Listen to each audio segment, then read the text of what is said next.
stop taking your pre-workout drink. So does the pre-workout drink do that much for you? So there's so many different pre-workout drinks out there now, supplements, some of them better than others. But for natural athletes like yourself and me, what kind of benefit is it giving, and is there a better way to use it? So I've realized the hard way sometimes the dependency you can have on pre-workout drinks. Obviously, the caffeine in there. Caffeine, as many of you know, all it does is blocks the adenosine receptors in your brain and allows this state of alertness and arousal because of the way it blocks the adenosine receptors. What happens with time, though, is your body resensitizes and you need more and more and more caffeine to get to the same baseline level. So all it does is it raises your baseline level of alertness, so you need that much more caffeine to get to that place. So cycling the caffeine is crucial in my book, not only for your circadian rhythm, sleep, wakefulness cycle, but also just to allow your body to become resensitized to the effects of caffeine. There's nothing wrong with caffeine, but in the workout space, we're addicted to this stuff. The other thing I would say is the problem with most pre-workout drinks is this. There's sugar in them. There's a derivative of sugar in them that causes an insulin spike. And if you're into body optimization, now if you're into performance or you're just looking for strength or powerlifting, that's totally fine.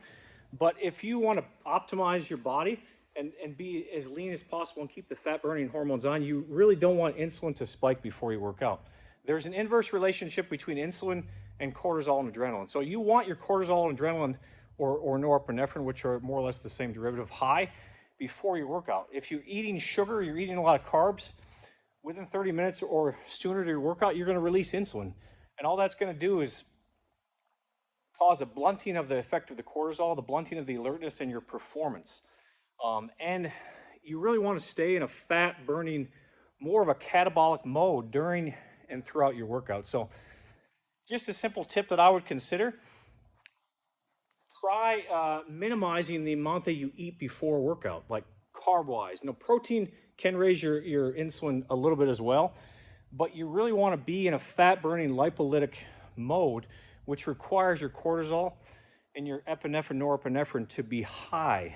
And like I said, insulin's high, norepinephrine, cortisol go down, and that does not help performance. That does not help body composition. So just a quick thing, consider the pre-workout you take, check and see if it has sugar. Consider cycling your pre-workout and consider cycling the caffeine, because you're going to have to keep taking more and more caffeine, and you will get this sort of blah effect eventually where it's just not going to keep, you're going to have to keep taking more and more of it, and you're going to create this crazy dependency. And for me, sometimes it just, if you take it too often or too much, it gives you you feel flat. So sometimes supplementing with L-arginine or L-citrulline by itself without the caffeine is not a bad idea. Those are the precursors to nitric oxide, which cause your blood vessels to dilate. Anyways, just a quick tip. Nathan Clark, Domination Nation. Jim, thanks for watching. Have an awesome day.